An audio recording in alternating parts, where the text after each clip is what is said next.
So we are saying learning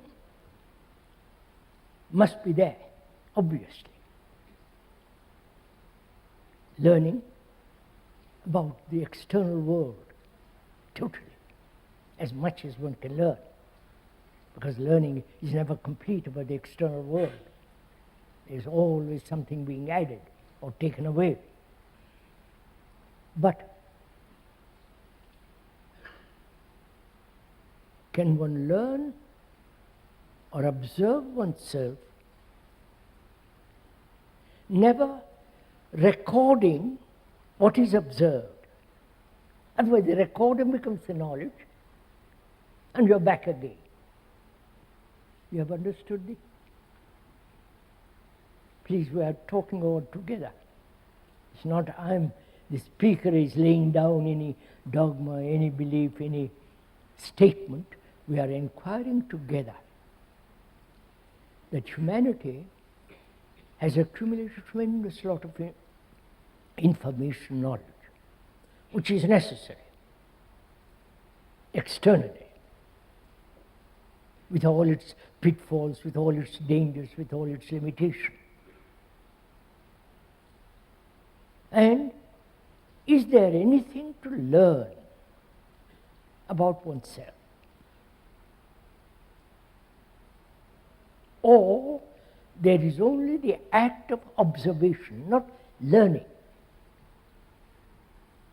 We must differentiate between the two. Observation and accumulation as learning. To observe the condition,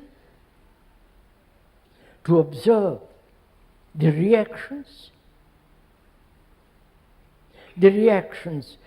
with their responses as reward, punishment, good and bad, the more, just to observe.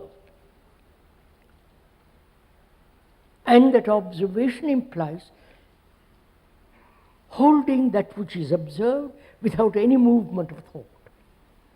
Is this? Are we together in this or not?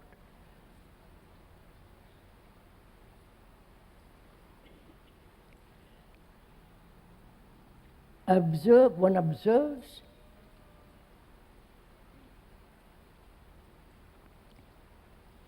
that one is afraid. There is fear, conscious or unconscious, deep down. The immediate response is to go beyond it, to be free of it, to suppress it, to escape from it. That's our natural, our condition. Right? Now, to observe, be aware of fear, and not rationalize it, not give an explanation, not try to discover the cause of it, just to observe it. Right? Are you doing it as we are talking?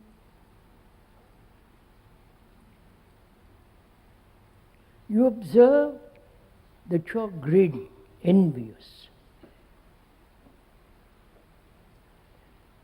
Envy is not only at the social level, but much deeper.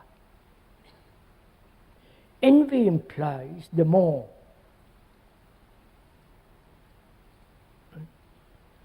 The more is measurement. The more, the better, and so on. It is a form of measurement. Now, can you observe envy, which has a cause in measurement, in comparison, in imitation, in conformity, in pursuing an ideal, which are all measurements. which are all comparison. Now, to observe envy without any accumulated responses to it. I wonder, are we doing it? It's not, please don't make it difficult. It's very simple. I'm envious because I see that you have brains, that I see you're capable. I see you've got extraordinary capacity, which I haven't got. And I compare myself with you. That very comparison is the cause of envy. Right? The more. Now, to be aware of this process and just not move away from my envy, from the envy which has, as a reaction, arose in my state, right? Can you so hold it as a vessel holds the water? Hold it.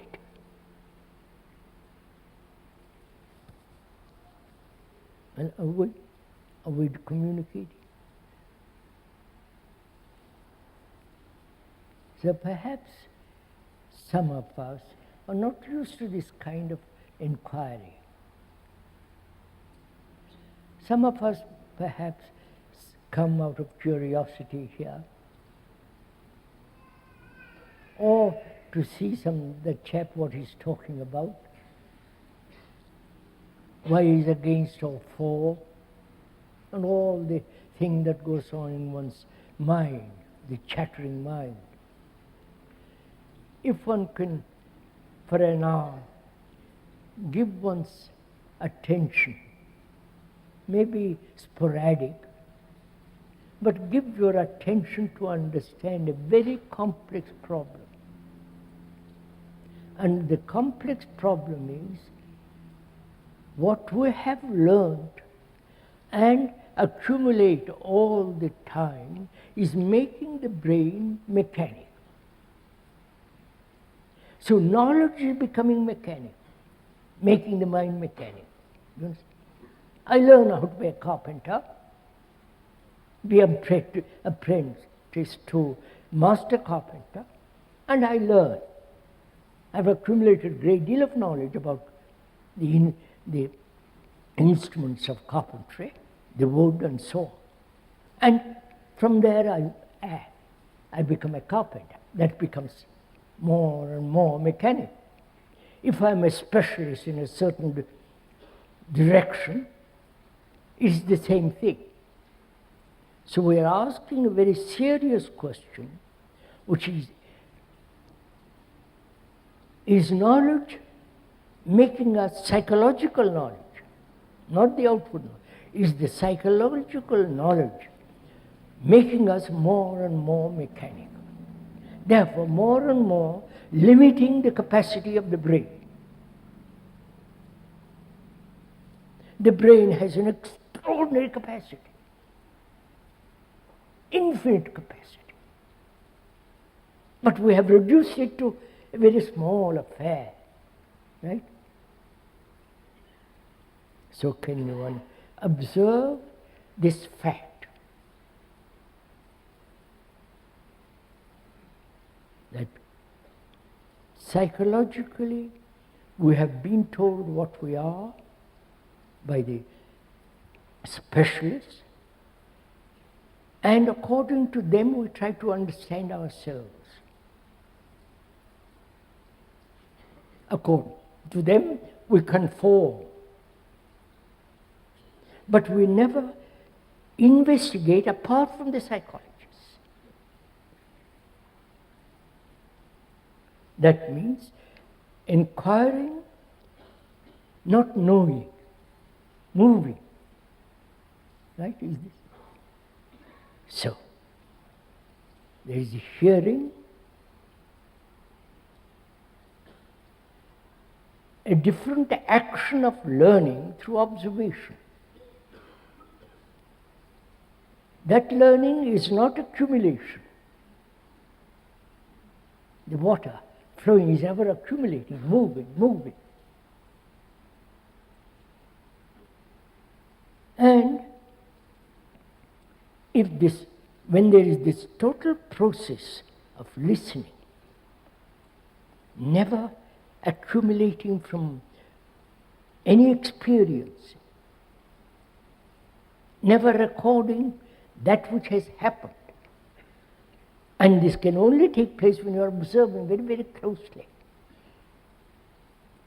So that the brain, which has become more and more conditioned, more and more mechanical, limited, can break down this limitation